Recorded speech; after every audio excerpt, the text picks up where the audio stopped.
Hi everyone, welcome to the DMP Experience episode 9 featuring Dr. Richard Pineda. Today we're joined by the head of the communications department here at UTEP. We are so honored to have him. Thank you for being on, Dr. Pineda. Of course, you're welcome. And then today joining me is our amazing crew member, Itzel. Hi, happy to be here. Yes, and she's also our associate producer. So yeah, we got some awesome people on here today. Right, we want to get started just by asking you how you got into communications. We know Sure. you went to Baylor, you grew up here, went to Eastwood High School. What was specific about being at Baylor that threw you into comms? Well, it was interesting. My connection to communication when I was in college was because I debated. And like our program here at UTEP, my debate coach was a professor in the communication department. So I only took one communication class the whole time I was in college. I took like an intro to journalism. So when I was in undergrad, I was a political science major, and I don't even know that I thought about communication as a choice. What happened was I graduated. I didn't have a very good plan. I came back to El Paso, and I ran into my high school debate coach who had started coaching here at UTEP and at EPCC, and she was the one that said, you really need to start graduate school, and you should do it in communication at UTEP. And I didn't have a very good plan, so I thought, well, okay, why not? And I had this conversation on a Sunday night. Wednesday, I was in my first graduate class, which you can only do at UTEP. Yeah, That's kind of crazy. no, that is true. How many of your peers followed suit and did their PhD? That's a great question. It's actually kind of interesting because the cohort that I was in working on my master's included Frank Bettis, who's a faculty member. It included Roberta Avantmir, who's a faculty member. It included Stacy Sowards, who was a faculty member here. So actually quite a few of us, I think, got bitten by the bug here at UTEP and then decided that we would go get PhDs. I don't know that any one of us thought that was going to be our plan. I think we were in graduate school because it was the thing to do. And I think that's maybe not true of Dr. Stacy Sowards, who's the former department chair. But I think the rest of us, I think this was kind of, it just sort of happened and it came together, yeah.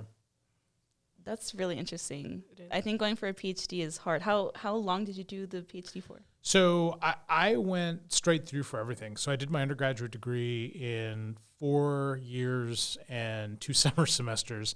I did my master's in 2 years, which is about right. And then I was physically in Detroit for 3 years doing my coursework. And then I left to California, and it took 2 more years being in California to actually write my dissertation. So 5 years, which even if I had stayed, I think is probably about the same window. And that's actually pretty reasonable. Like if you talk to faculty in English, they'll talk about their time being closer to 7 years. And so I thought I did pretty well, although it was a little bit touch and go once I left, because once you're out of seeing your professors on a daily basis or being in the office, then it's a lot harder to write. And I was working. I had already started teaching in the Cal State system. So it was a little bit hard. Yeah.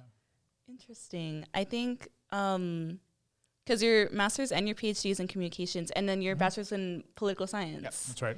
Interesting. What was the communications just your kind of influence into it? Well, I think it was. So what happened was, as a political science major, I made that choice because I wanted to go to law school.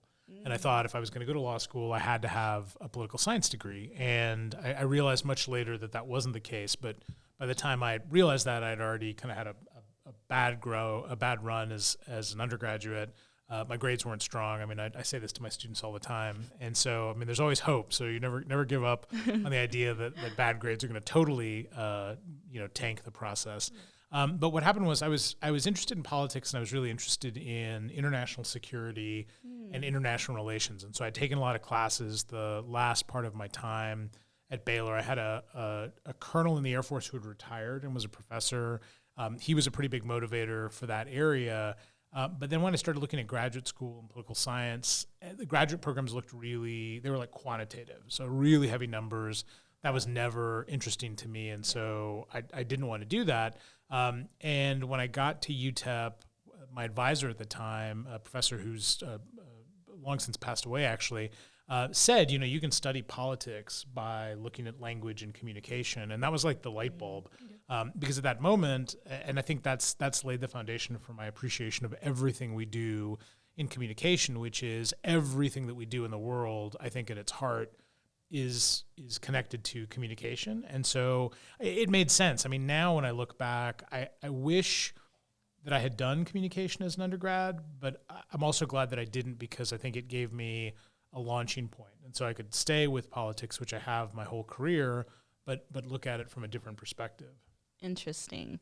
And can you tell us about your first job? I mean, Sure. I think being a degree and having a degree and then getting a job is like very different from when we're going through it. Well, I mean, I think at the end of the day, no matter where you are, what your degree is, or what your plan is, I think getting that first job is really hard.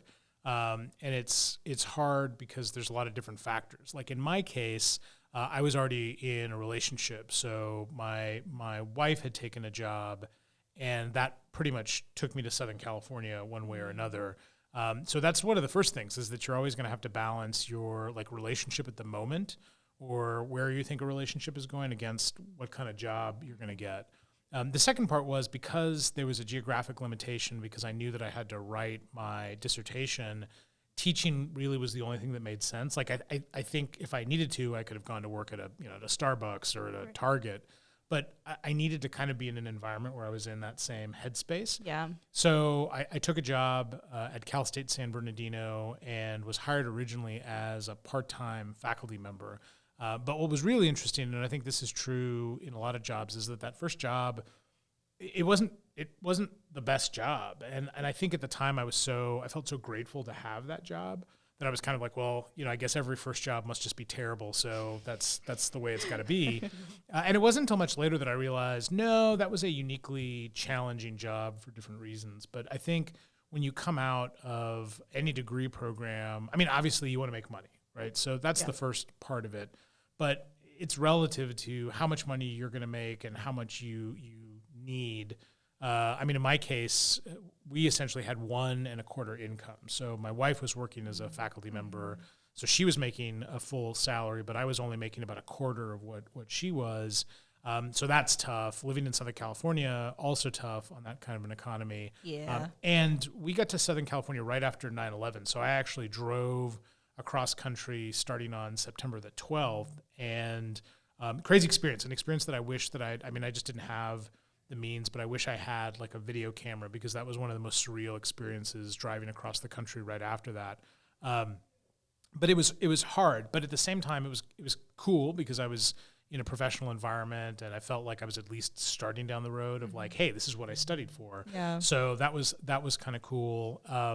But you start to learn, and I think this is really important, because everybody, when you get to this first job, you are going to get to a point where you worry a little bit about, like, am I doing the right thing for the training that I have? And I think it's hard to figure that out, but I think that the answer is always yes, unless you've just taken a job that's so far out of field, right? Like if you were a DMP major and you go work at, Target, I mean, nothing wrong with that, but if you're not doing what you were trained for, then that's an issue. But otherwise, I think everything that's in your area, I always think is really good.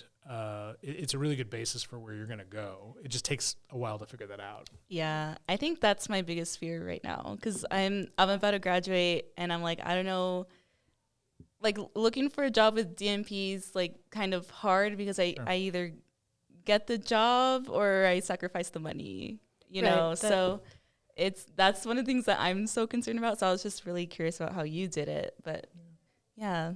Answer that for me. I think that most of us students, especially just coming from a small town, will jump right towards whatever is available.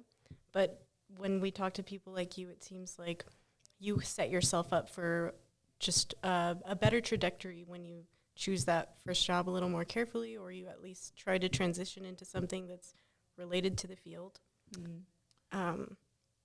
So I guess I would sort of say yes, and I would sort of say no. I mean, like, the story that I always tell my students is that, the fact that I'm a professor kind of blows my mind, because if you'd told me as an undergrad when I was like, barely making it through classes, essentially living my D for diploma mantra, I would have probably said to you, like at that point, it would have been, like it would have been harder to say I knew what my trajectory was.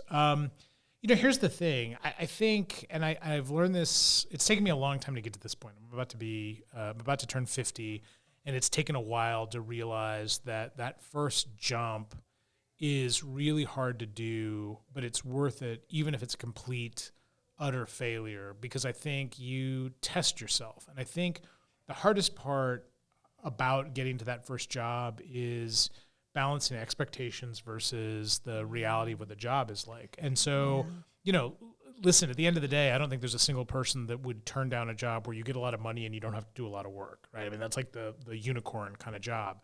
So know that no matter what your job is, that first job out is going to require a lot of sweat equity. And I think that's a really important thing to remember, because you kind of go through this process where you've learned all these things. And in this case, DMP majors learn so much technical material and have to understand the technical side, that first job may not be as complicated, but you're going to have to be in that space to figure that out. So I think some part of it is having a trajectory, but it's willing to take a risk and it's willing to fall. And I don't think we do a very good job. I think that's some of it's an education thing, right? Because I think since you all were in high school and now at university, like I think our story has changed. And now I think we talk a lot about like you'll get a job, and our major is good because there's jobs, and jobs are really important. We're going to make you sure that you've got that. Yeah. I think that's fine, but I think there's a part that may require a leap of faith. And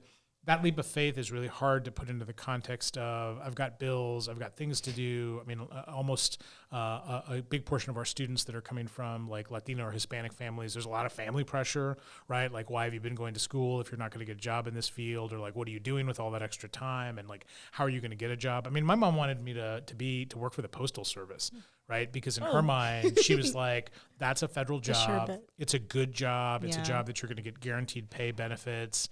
You're going to get a uniform. I mean, literally all of these things that were very much about a socialized way of looking at the world. And I think especially with the kinds of cultures that most of our students come from, I think there is this, you need to work hard because you need to get a job. And that's the value of the education. Like, we helped you pay, or we supported you because we want you to get a really good job. And I think that's fine. But especially with like first generation college students, I mean, parents don't quite understand the way of the world, and I think that's really challenging. So there's all this pressure, I think, on you all as students that's different. But I think one thing that I would always say is that it's worth taking the risk, and you may fail, but I think within reason that fail doesn't end your trajectory. And I think there are, there's some tough, hard truths in the process, and it shouldn't be that way. I mean, I'm not saying that's the way it's going to be for everybody, but I think thinking about what that like launching point is like and realizing that maybe the road is going to be a little bit bumpier is okay. Like, I think that's part of the process. And, not that I would wish this, but at the end of the day, if you have to, this was always kind of my joke, was like, if worst comes to worst, there's always a Target, there's always a Starbucks.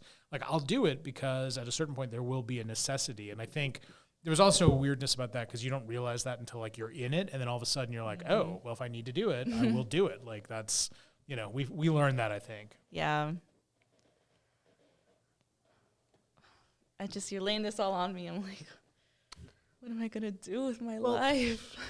Something that you reference a lot, both in class and even just now, is that we're kind of brought up in a culture that does say we should choose the sure thing. We should work hard and pay our dues that way. But there's hardly any adults or any facilities in El Paso that motivate you toward the arts and say that, no, there is a successful way to move through this, or there is a surefire way. That's a huge issue, and I wish I could say that we've made big changes to that, but I think that's always been the issue even when I was growing up in El Paso. So like in the 90s, you talk to people that grew up that generation before, it's the same issue. So the good news is we have gotten better. I mean, you've got a couple of operations that are actually doing production in town. They're doing production at a quality level, so it's not just somebody that's got cameras, right? They're not just doing weddings. I mean, there's some move, but there's not a range of opportunities. So you can't throw out a stack of resumes and hit multiple production companies. So that's a challenge. Yeah. But we're 4 hours away from Albuquerque, which has changed their landscape on production radically. Now, that's going to favor New Mexico State students and UNM students, but there's more opportunities there than there might be the kinds of people that are qualified. So you've got that. But that's a bit of a leap, right? You're going to have to say, like, okay, can I pack my stuff and can I move to Albuquerque? And the same thing is true, going to Austin and San Antonio, right? So there's opportunities. I think that's kind of what I mean about that jump. And I think that's the hardest and the scariest. And when we've talked to students, the one where sometimes things hit a wall because you go to another place and it is different and it seems a little bit harsher and it's not the kind of environment that you've grown up in.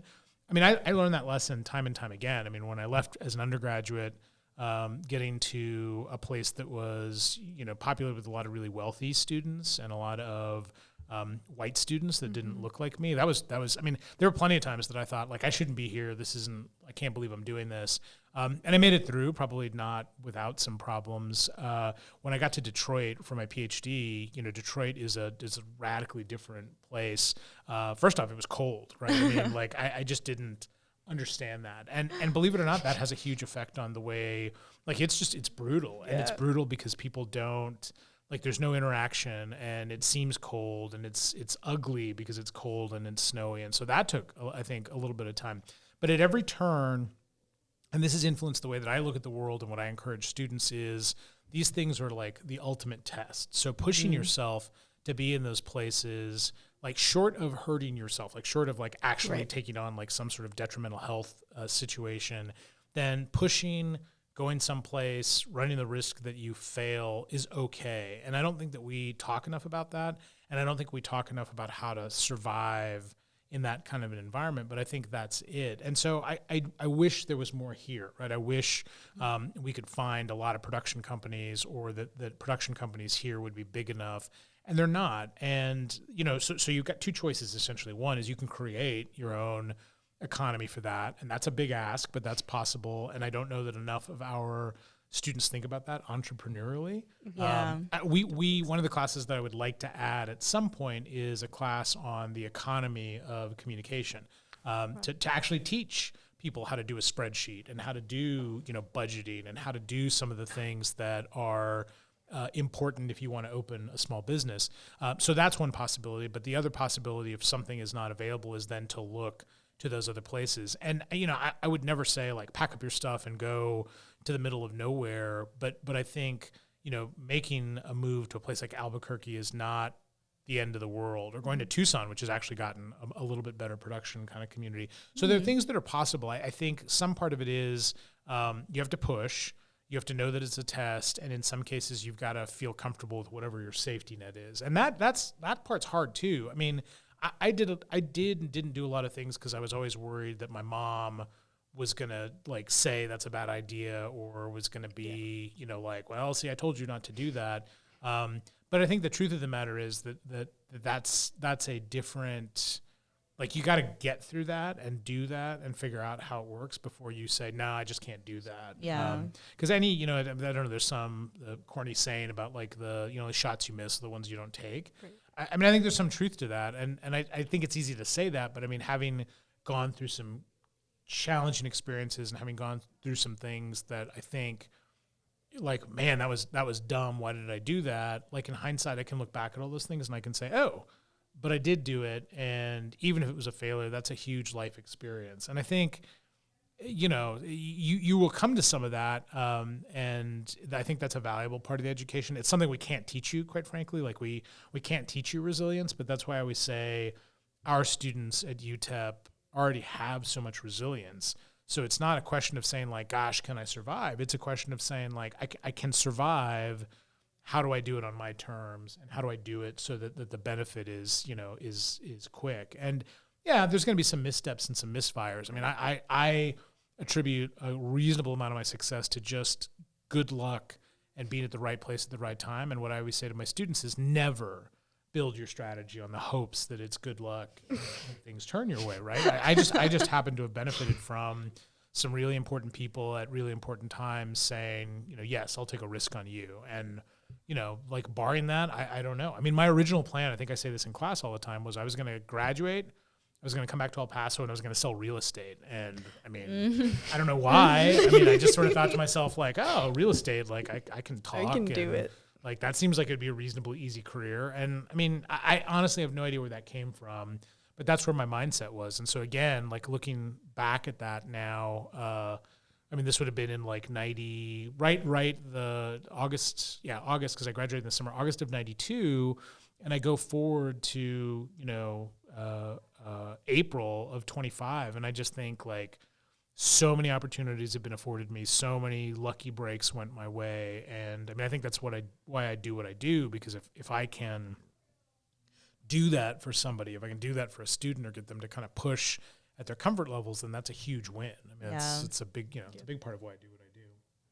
Yeah. I think a lot of us would like to be able to utilize our hometown like a useful stepping stone, so that if we decided to branch out and go somewhere like Austin or San Antonio, wherever, that we'd have the skill set to be able to take advantage of all the things that are around. Something that I think we're rarely spoken to about as DMP majors is like receiving grants, learning how to write grants. I'd never heard an adult tell me it was a possibility to get funding for a short film, and if it had no real importance. But there is. You can do that. We've now gotten to speak to people who tell us that there are these opportunities available to us. What can we do as students to spread that kind of information? That's a great question. I think one of the things that boggles my mind a little bit, and I don't want this to sound like you kids today, but one of the things that boggles my mind is that you all are so wired to the digital world, but you don't do a good enough job sharing information with each other. And that's the thing. I mean, right? Like a generation before you, or even when I was coming up, like if you wanted to apply for these things, like somebody had to send you a paper document and you had to fill out said paper document and send it in and like hope for the best. Everything now is almost all digital in the way you fill things out. And I think one thing, and we've talked about this as a faculty, and we can't quite figure it out, but the idea that you all don't execute or build a network that's about information gathering and information sharing is something that we're always hoping for, because I think in some ways, like, we will get an opportunity, and I'm sure you've had conversations with your faculty where somebody will say, oh, this thing just came across my desk, or apply for this, or maybe the university sends you a thing like, hey, there's this scholarship, apply for this or that. But in some ways, like, your best asset and your best resource is the group of peers that you have that no doubt are looking at TikTok, that are looking at X, that are looking at social media and come across different contests or different events or different things. And I think what happens is, and this is, I think both the like blessing and the curse of the digital world we live in, which is we're bombarded with tons of information. But like in the same way, like this is what I was telling a student of mine the other day. I was like, if you can share a meme with one of your friends in a text over the course of a day, then you can absolutely share application information for a fellowship or a scholarship. And so like that same energy, because that's the thing, like, it's not like asking you to reinvent the wheel. It's literally what you do on a day-to-day basis. And that's, I ask my students, like, how many of you send at least one meme? And I think everybody in the class like raised their hand, and I was like, what about 10 memes? And there was still a bunch of hands up. And I was like, how many of you send out, scholarship notices? And like all the hands go down. and some part of that is, I think, human nature, because you're like, oh, I don't want a lot of people to know about this. Like, I found this thing and I want to apply. I get that, totally understand that. But I think that one thing that we're missing is information capital. In other words, the idea that has value for people, and you can build coalitions and you can build linkages. And then, right, if there's somebody that you went to high school with that goes to UT Austin, it's plugging into their network, right? And saying like, hey, here's what's going on in El Paso, or here's, what's happening in Austin. And I think that's it. Like, this is one of those, water everywhere, not a drop to drink. And I think it's there. I think there's all kinds of opportunities. I think what happens is we don't do a good enough job sharing those opportunities, and we don't do a good job creating like our own databases. In other words, what I mean by that is, faculty can apply for grants, and there's always parts of those grants that the university will fill in for us because they have what we call boilerplate, right? Which is like, how many students do we have, and information about the campus and these kind of basic facts. And that information, or that kind of data that you might have access to because you know how many cameras we have, or you know what our labs look like that kind of stuff is stuff that everyone should share. And the most important part of this is that it has to go on, because what I have seen, I mean, I've been here for 21 years, chair for this last 6. I will see a group of really excited, engaged students, and they will rock it for like 3 years. And as soon as they leave, then it just dies, because the next group has not been like overlapped very well. Yeah. Right. And so then we get through that 3. And then there's a lot of excitement and energy and like, let's reinvent the wheel. And you see another like 3 years, and then it hits that same process. And I think one of the things that we're not good at, and this, by the way, I think is an El Paso thing. I refer to this all the time as trying to bring the whale into the canoe, right? It's this idea of like, we're going to go for these like huge, audacious things. And I love that. But I mean, imagine that visual, right, of having a little tiny canoe and trying to bring a whale into it. It's gonna flip it, right? It's gonna turn it over. By the same token, there is also, and I think some of this is cultural, quite frankly. This idea of like, well, I'm not good enough for that. Like, I'll apply for that lesser award, but that really big name award, like, I'm not gonna get that anyway, so I'm not gonna apply for it. And so it's a weird set of extremes that I think is unique. It's an El Paso thing. It's not just communication. It's not just DMP. I think there's this sort of like, you're either going like, you're racing for the moon, or it's that sort of like, we're meek and humble, won't even jump. Right? And we won't do it. And I think there are little things that can be done to overlap that. So like with any organization, right? It's making sure that you have younger students that you're vesting in the process. So like when the older students leave or graduate, that younger group is now like moved up, and they have to cultivate the next younger cluster. And then as soon as those people leave, like as soon as you graduate, then you have a responsibility as a like now graduated professional to reach back to the people that are at UTEP to say, hey, I'm working in this area and we're looking for an intern, or I'm working here and I know that there's this other opportunity. And that kind of like digital network for lots of different reasons doesn't seem to exist. And that, I don't know that there's a magic bullet for this, but I think that's partly it, which is recognizing some of that information has to, like the system has to keep going, right? And think about it this way, because like your class graduates, it's not like the university shuts down, right? It's not like the university like, oh, well, we graduated this group, like nobody else. Institutions that exist are great models to be like, well, how does this place keep working? Right? Like, and there may be some things that you can take from that, but I think my sort of thought is you want to build on what's here. And that's why I say, if you have to do the building for a production company, like that's a big ask. I totally get that. But there may be efforts that would allow you to be in some conversations in that way. But at a minimum, it needs to be kind of an ongoing, I mean, and literally like you could have a set of notes that you keep passing back and forth, right? That you say like, here are the things that we came up with and here's what we're doing. And maybe this didn't work, but hey, next group of people, you all can give this a shot and see how it goes. That's a hard thing to do. And I mean, I've been a part of, over the time that I've been here, several student groups that have started and like ended and started. Like I'm actually, it turns out, I forgot about this. I agreed several years ago to be the advisor for like a college bowl, like trivia society. That's cool. Like, but they never met. Like I never met them. And somebody in student affairs called me and they're like, hey, do you still want to be the advisor for this? And I was like, I'm the advisor for that? And they were like, you signed this form? I was like, oh yeah. I'm like, well, do they have a group? They were like, well, no, but we're just trying to clean house. And I was like, yeah, that was a weird, like, so I mean, again, there's a lot of that. And don't get me wrong. Like I also say all of this recognizing that like you have full days, right? You're students. A lot of you work. A lot of you have families. A lot of you have the family obligation if you don't have like a family immediately to deal with. So it's not like I'm saying like, oh, this is easy peasy, like go do a club and make the club work and go do productions or make a production company. But I think a lot of the solutions or the beginnings of the solutions I think you have access to. Do I think there's a rich media environment in El Paso? I don't, but it has gotten so much better in 5 to 10 year increments, and that's awesome because you can see where this is starting to change, yes. Right? I mean, like in the time that I've been here, there've probably been like 4 or 5 major movies filmed here.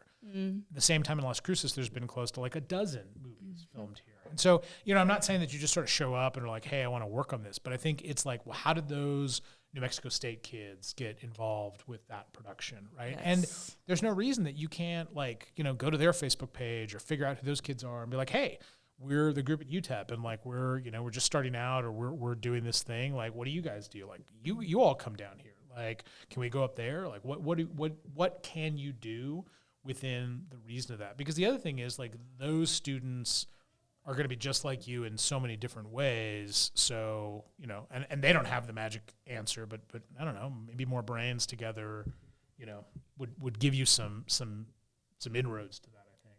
I think you're right. Like this semester, we'd started with the socials every month, which seems like something that's kind of unimportant, but it's been like really progressive in getting us to get to know each other. And we started working with an alumni who has a production company.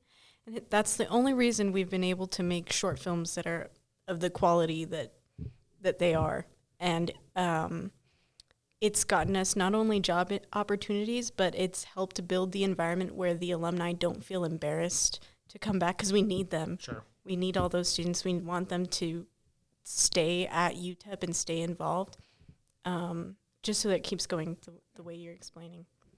Yeah, I think I have another question because as a student, I joined this club pretty late. I think I joined it within like my last year and a half of being on a student here. Would you recommend like getting more involved with our professors and knowing our professors more and knowing that our professors will be there to help us, or more so joining an organization and from there just being a part of whatever the organization does? I think it's a little bit of both. I like doing organizations more only because there's a much better structure because the university has, through the student affairs division, like recognized ways that organizations work. I mean, here's the bottom line, and I am the first one to tell you that I never did this. Like I went to Baylor because I wanted to debate, number one, and that became my singular focus. So despite the fact that there were student organizations and clubs and all these other kinds of things, I was like, does not matter because this is all I'm doing. And I think one of the hardest things is to get students to branch out of what they have come to expect. And so that's the first thing. Like I say, student organizations, like every single one, because there's almost no penalty to going to these different organizations, which means that it's not just like, the DMP Association. It's, what's one that I saw the other day? It's like a Bhutanese Student Association. AdFed. Like, yeah. I mean, or AdFed, right? Even the department. Or there was another one that I saw the other day, and I was like, oh, that's kind of cool. It was like, I don't know, anime club or something, I think. Nice. Oh, there we go. So like, I think that there's this idea that there's lots of organizations. And what I say to people is like, you treat it the way that you treat relationships. Like the first relationship you have is not the person you're going to be with forever and ever and ever, right? Like it's going to be about like, I go to a meeting and think, man, these are really cool people. Like I'm going to spend some time here. Or it's going to that first meeting and being like, yeah, no thanks, like done deal. Like I'm off, this is off the table. But I think that's a huge part of it because I think that just makes you a better student. Like I found that by the time I got to graduate school and I joined the Graduate Student Association, and there was I don't know what the club was. It was like a sort of like a cultural affairs club. Right. And I joined that, and I met a ton of people that I would never meet otherwise, and it got me connections to different things. And because I was kind of because I was from El Paso when I came back to UTEP, I was an asset to a lot of these groups that were like, oh, we're not from here, or these students aren't from here. And I was like, oh, well, like, let's go here, let's go there. Yep. So I think that's really important. So I think that's the first thing. I think professors are kind of an interesting, they're an interesting animal. And I say this partly because I think a lot of times there's a happy mix of people who are academics. There's one group of people who are really intellectually driven, and that's their return and their reward. And if they can bring students along, cool. But if they can't, they're not going to spend a lot of time beyond what they do in the classroom, right? They're doing a bigger thing, and that's okay, right? We need that. And then you will find faculty members that are willing to say, like, hey, like, you want to come talk to me about this, or, let's sit down and work through this, or let me give you the name of a person who I think does that. And I think you find the happy mix of the professors that you need. And so I think you definitely want to connect with them, and you definitely want to have relationships, but you'll find pretty quickly the faculty that are, kind of above it. And there's a value to them, and then you're going to find faculty members who are like, let's get into the mud. Like, let's see what we can do to get you opportunities. And I think you find that. And here's the other thing. You might find that outside of the department. I mean, part of the reason that we stick to this idea that you have to have a minor and that we want you to take other classes is about you being well-rounded, but it's also to expose you to different ways of thinking, right? And so taking political science classes are helpful because they think differently, like in their processes, or taking a marketing class. It's about thinking different in their processes, and that's a big part of being a student. So I think it's this happy mix. I mean, I think if you find the right dynamic and you find some people that are cool and you want to hang out with them and they're fun outside of like what you do, then that's a good group. You may find that some of these groups are going to be like jobs that you will get, which is they're helpful in the moment. They're probably not the most exciting people. You don't want to spend a lot of time with them, but that's okay because there's kind of a means to an end. I mean, I think it's kind of finding that. And here's the other thing that I think is cool about college, which I wish I was better about when I was an undergrad. I wish that I found who I was earlier and tried to find the people that were in that same space. I mean, I got lucky because the debate people are still like my best friends. My college debate partner is my best friend. He's a professor at SMU. We still hang out every 6 months. Like, we get together, or we take a trip, or we go do something. But I didn't branch out, and I don't, like, honestly, I say this all the time. I could not tell you the name of another political science major that I had multiple classes with over, the 2 years that you're really doing intensive work in the major. And that's my fault. It's not like anybody was like, oh, I don't want to talk to this guy. I was just like, I don't want to talk to them. So you always have the power, the agency to be able to do it. It's just a question of like, will I, can I, and do I like it? And sometimes we don't, and I totally get that. But sometimes we don't for like weird reasons. Like, oh, I just, that meeting's like, on Wednesday, and Wednesdays are my day, or that's when I got to go to work, or whatever. I think we forget we can make changes to things. We just have to, put our mind to it. Yes. You're right. It's definitely a don't knock it till you try it. And you don't realize how helpful friends will be for like studying and all that. Like you said, I'd be way more likely to fill out a scholarship application if it was a peer telling me about it and all of those things. We know this is true. Believe it or not, there's data about this that says that like for internships or study abroad or other kinds of things, that students are more likely to become engaged if peers talk about it. Like, we could talk about it until we're blue in the face. We might get one or two people. Like, from a faculty perspective, what you have to do is you really have to sort of like pull somebody by the ear and say, like, you're going to apply for this thing, right? That's what our job should be. Because if we just say, hey, everyone, there's a cool scholarship, most people are like, awesome, like in one ear, out the other ear. But if your peers say, like, I just did this great experience, or I did this study abroad, or I did this fellowship, then there's this kind of like, oh, right? Because then what happens, I mean, there's a lot of psychology in this, right? Because people are like, oh, if they did it, I could totally do it, right? And that's fine. Like, I encourage a little bit of that, right? Because it's like, if you put yourself in that mindset, and I think that helps. Plus, then a lot of the things that are going to be questions, they can answer better, right? Like, I was lucky in the sense that my mom was not so locked into like putting burdens on me. But when I came back to graduate school, I lived with my parents for 2 years, and it was a generally pretty good experience, except that I experienced what I think a lot of our undergrads experience, which was, oh, don't forget this Thursday we're going to your Thea's house.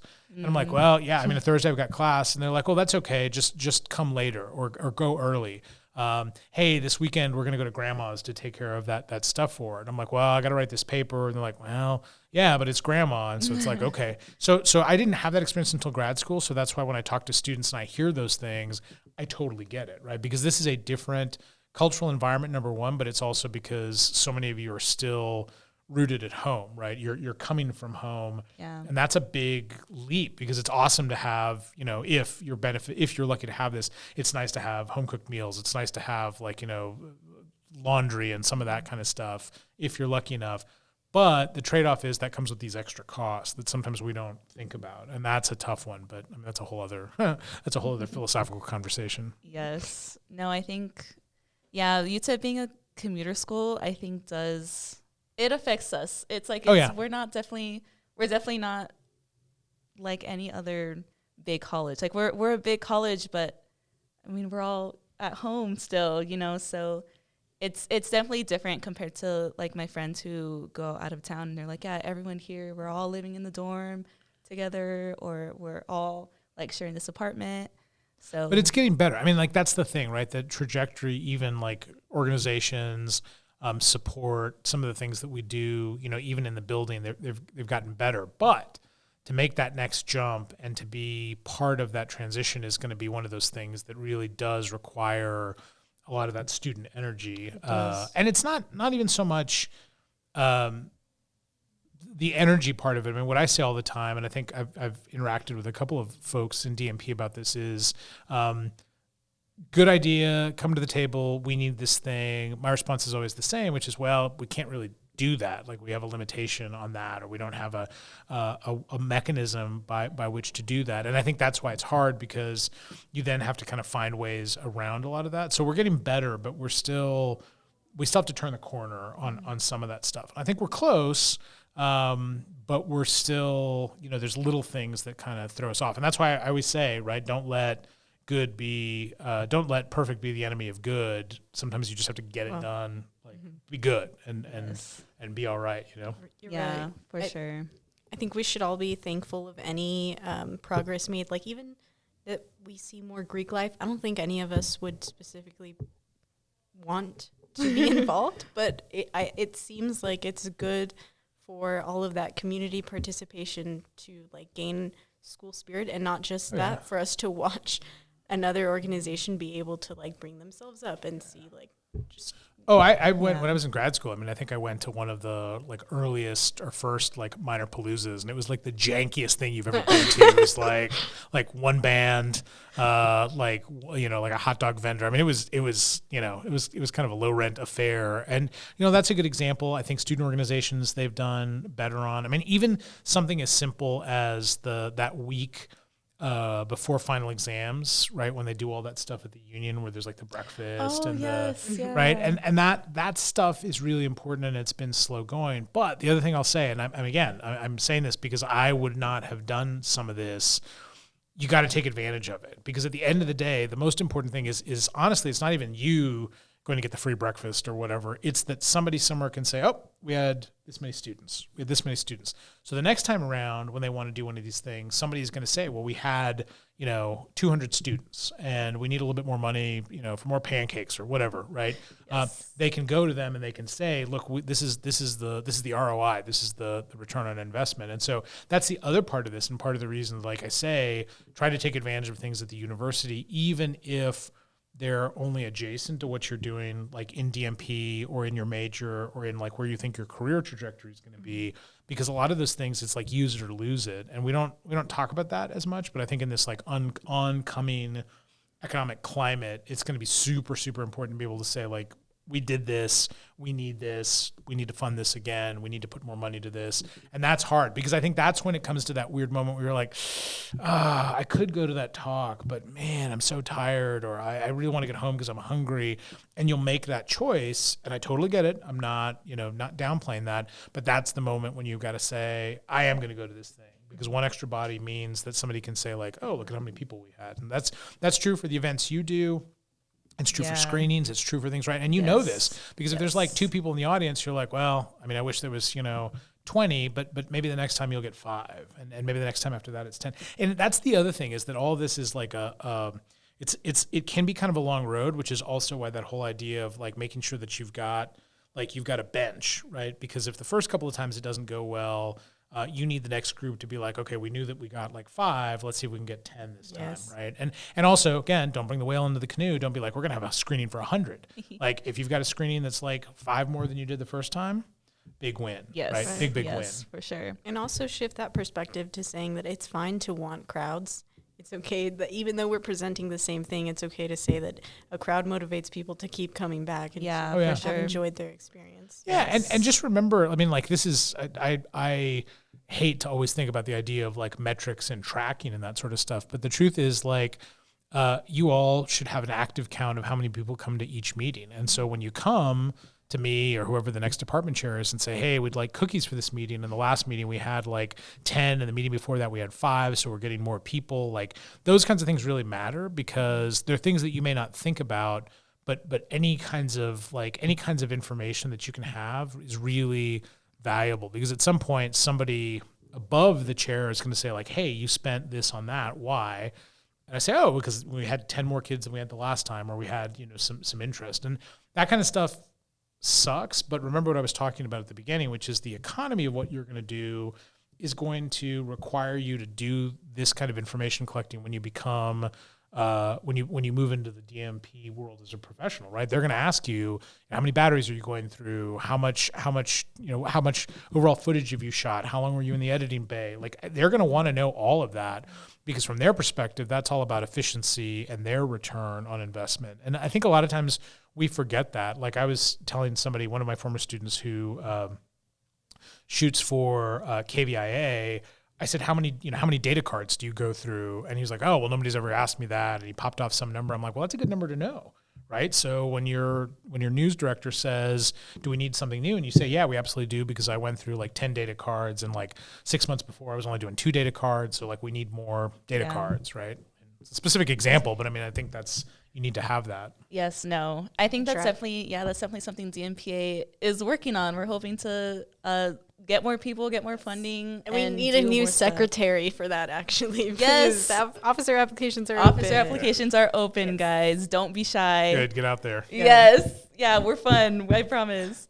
But I think we're going to start to close out. Sure. But I do want to mention this is your last semester here This at is it. UTEP? Yeah, this is the end of 21 years at UTEP. 21 years. You know what? Yeah. And I'm going to give you a minute to toot your own horn and just give us everything that you've done for UTEP, that you contributed to UTEP while you've been here. I think the most important thing is to be a translator of information. And so part of the reason that I love doing media interviews and I mean, I haven't done the total final count, but I mean, it's probably pretty close to about 100 interviews over the 21 years I've been here.